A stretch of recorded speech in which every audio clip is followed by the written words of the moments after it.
જે લગભગ 24 વર્ષનો સાથ હવે અહીંયાથી છૂટો પડવા જઈ રહ્યો છે બજાજ અને એલિયાન્ઝ આ બંને ગ્રુપ વચ્ચે. ખાસ કરીને એક મોટી ડીલ થવા જઈ રહી છે. શું છે ડીલની વિગત? સૌથી પહેલાં તો એ લઈ લઈએ તો જુઓ, બજાજ અને એલિયાન્ઝ અહીંયાથી છૂટા પડવા જઈ રહ્યા છે અને ઇન્સ્યોરન્સ સેક્ટરની આ સૌથી મોટી અત્યાર સુધીની ડીલ હશે. બજાજ અને એલિયાન્ઝ વચ્ચે જે પાર્ટનરશિપ છેલ્લા 24 વર્ષથી આપણે જોઈ હતી તે હવે અહીંયાથી આપણને ખાસ કરીને બ્રેક થતી જોવા મળી રહી છે. 24 વર્ષ જૂની એક આ પાર્ટનરશિપ છે અને બજાજ ગ્રુપ છે એ આ એલિયાન્ઝ જે લાઈફ ઇન્સ્યોરન્સ કંપની છે કે જનરલ ઇન્સ્યોરન્સ કંપની છે ઇન્ડિયાની અંદર, તેની અંદરનો એલિયાન્ઝનો રહેલો જે હિસ્સો છે બજાજ ગ્રુપ હવે અહીંયાથી ખરીદશે. કેટલો હિસ્સો ખરીદશે એના પર એકવાર નજર કરી લઈએ તો જુઓ, એલિયાન્ઝ લાઈફ જે છે એની અંદર લગભગ 26% અને એલિયાન્ઝ જનરલ ઇન્સ્યોરન્સ છે એની અંદર 26% હિસ્સો અહીંયાથી ખાસ કરીને બજાજ ગ્રુપ આગળ ખરીદતું દેખાશે. અને આ ડીલ બાદ જે બજાજ ગ્રુપ છે આખું, એમનો હિસ્સો બજાજ એલિયાન્ઝની અંદર લગભગ 100% જેટલો આપણને થતો જોવા મળશે. હવે કેટલી છે ડીલ સાઇઝ તો જુઓ, એલિયાન્ઝ જનરલ ઇન્સ્યોરન્સ માટે અહીંયાથી બજાજ ગ્રુપ લગભગ 13,870 કરોડ આપશે અને એલિયાન્ઝ લાઈફ ઇન્સ્યોરન્સ માટે લગભગ 10,400 કરોડ જેટલી ચૂકવણી અહીંયાથી બજાજ ગ્રુપ એલિયાન્ઝ ગ્રુપને કરશે.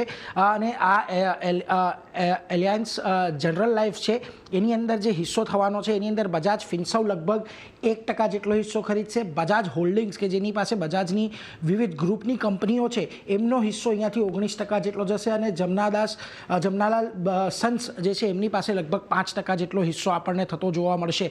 અને ડીલ બાદ જે શેર હોલ્ડિંગ પેટર્ન આપણને ખાસ કરીને આ જે ઇન્સ્યોરન્સ બિઝનેસ છે એની થતી જોવા મળશે. એમાં બજાજ ફિન્સર્વનો લગભગ 75%, બજાજ હોલ્ડિંગનો ઓલમોસ્ટ 20% અને જમનાલાલ સન્સનો 5.04% જેટલો હિસ્સો આપણને આવતો દેખાશે. એટલે ખાસ કરીને હવે આ પાર્ટનરશિપ બ્રેક થવા જઈ રહી છે અને બજાજ ગ્રુપ જ આજે અત્યાર સુધીનું જેવી હતું એની અંદરનો સંપૂર્ણ એલિયાન્સનો હિસ્સો છે તે ખરીદશે. એટલે એના પર એક ખાસ આપણે નજર રાખવાની છે આવનારા સમયમાં. જી નીરજ, આભાર આપનો આ સમગ્ર માહિતી માટે. તો ખાસ આ ગ્રુપ તો એક ફોકસમાં છે જ. સાથે જ અર્પણ, વ્યૂ લઈએ આપની પાસેથી. આમ તો એનબીએફસીઝ પર, બજાજ ટ્વિન્સ પર આપણે એક વાત પણ કરી છે, પરંતુ એક અપડેટ જે છે એક ગ્રુપ માટે ઘણી આપણે મોટી ગણી શકીએ. આપનો વ્યૂ લઈએ અને કોઈ સ્ટોક સ્પેસિફિક અત્યારે સલાહ?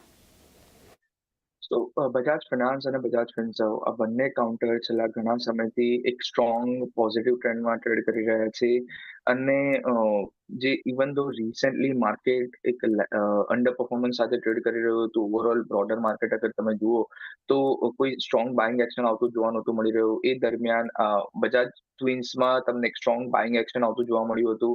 આજે ઓન ધ ન્યૂઝ થોડું પ્રોફિટ બુકિંગ જરૂરથી આવ્યું છે, but I think Bajaj Finance is a strong buy even on a current dip.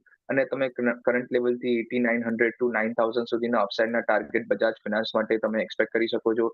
Same goes with Bajaj Finserv. Bajaj ફિન્સર્વમાં પણ જે રીતનું ફોર્મેશન છે, ચાર્ટ સ્ટ્રક્ચર છે, હાયર ટોપ હાયર બોટમ બનાવી રહ્યું છે, આઈ વોન્ટ બી સરપ્રાઇઝ કે તમને નિયર ટર્મમાં 2,000 સુધીના અપસાઇડના ટાર્ગેટ પ્લે આઉટ થતા જોવા મળી શકે છે.